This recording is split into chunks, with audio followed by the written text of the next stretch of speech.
Today we are going to talk about the Great Kentucky Meat Shower of 1876, the day flesh fell from the sky. It began as a calm, quiet morning in the rolling hills of Bath County, Kentucky. The air was crisp, the sky a clear sapphire blue, and all signs pointed to another peaceful day in the sleepy community of Olympia Springs. But what happened next would leave its mark not just on the land, but on the very psyche of those who witnessed it.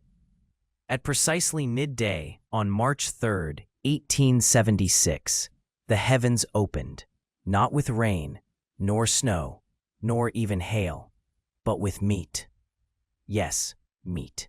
Chunks of flesh, thick slabs and ribbons of it, began plummeting from the sky in a grotesque deluge that sent chickens scattering and the farm dog howling. One woman, the farmer's wife whose land became ground zero, stood frozen in her front yard as the sky poured a butcher's bounty upon her home. Thick red gobbets smacked against the fence posts. Slippery, sinewy shreds clung to the branches of bare trees. Blood speckled the white linens she'd hung out to dry just hours earlier. Word of the bizarre meat rain traveled fast. Neighbors from surrounding farms arrived in horse-drawn carriages and on foot, their eyes wide with disbelief. The yard had transformed into a macabre buffet. Some watched with cautious horror. Others, unable to contain their curiosity, tasted the flesh, the textures like mutton. One old-timer declared, chewing thoughtfully, or no, perhaps bear meat. No one could agree. Specimens were quickly gathered and sent to laboratories across the country. One notable sample made its way to Transylvania University, where scientists stared in awe at the mysterious tissue, some preserved in alcohol-filled jars, like gruesome trophies. There were theories, of course, outlandish ones, and oddly specific ones, but none could explain the why. Weeks passed, interest faded. The newspapers lost steam, and the townsfolk returned to their quiet lives.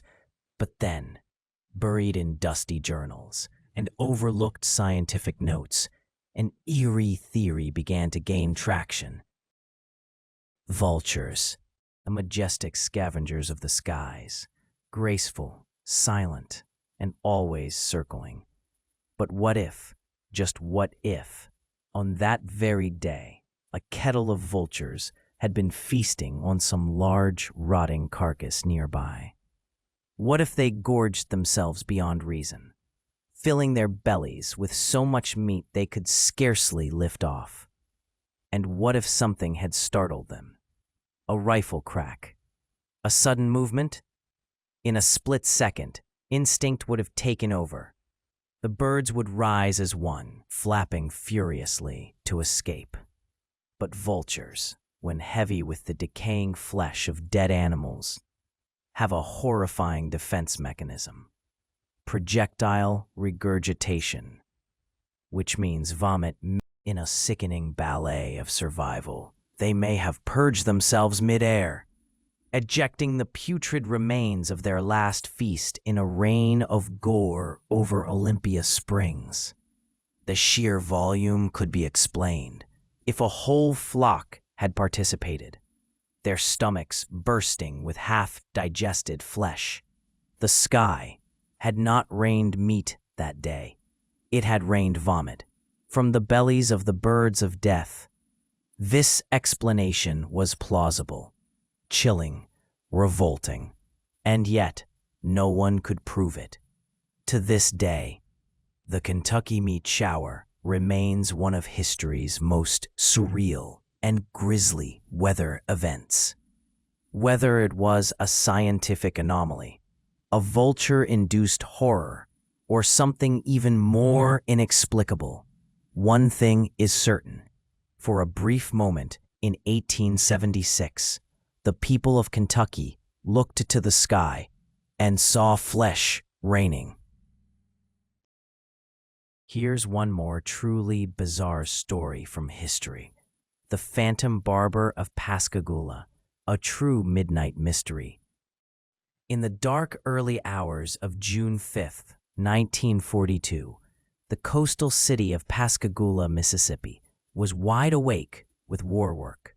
Its shipyards alive with the hum of tools and patriotic determination. But while the town focused on building battleships to defeat Hitler, something far more sinister was lurking in the shadows. Inside the convent of Our Lady of Victory, two young girls, Mary Evelyn Briggs and Edna Marie Heidel, were peacefully asleep in their shared room when an eerie sound snapped them awake. They gasped. A man was leaping out of their bedroom window, a dark figure, vanishing into the night like a ghost.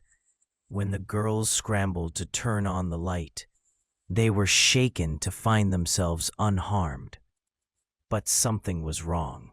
Strands of their hair had been cut, stolen, clean off their heads. And the creepiest detail of all, as the man escaped, he had shushed them, as if tucking them back into a nightmare they'd never asked for. The terrified girls called the police, who immediately brought in bloodhounds. The dogs picked up a scent that led into the woods. Tracks showed the intruder had escaped on a bicycle. A quiet getaway for a quiet crime. But before officers could comb the forest, it happened again. Just days later, 6-year-old Carol Petey woke up to discover her own hair had been cruelly snipped. The man had sliced through her bedroom window screen, crept inside, cut her hair, and vanished, all without waking Carol or her brother. Fear spread like wildfire. A wave of panic swept through Pascagoula. The mystery man wasn't just a trespasser. He was a phantom, a ghost in human skin who invaded bedrooms without a trace. Newspapers dubbed him the Phantom Barber. National media caught wind of the strange crimes. Rumors spun like tornadoes. And then came violence.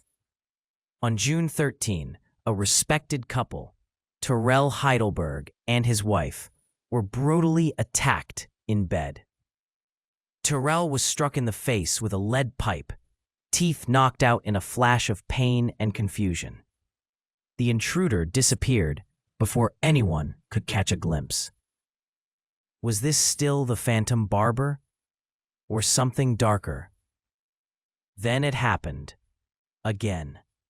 Mrs. R.E. Taylor was next, but this time, the Phantom used chloroform to knock her out before cutting and stealing her hair. In the following days, a dozen more homes reported break-ins. No one felt safe. Lights stayed on at night.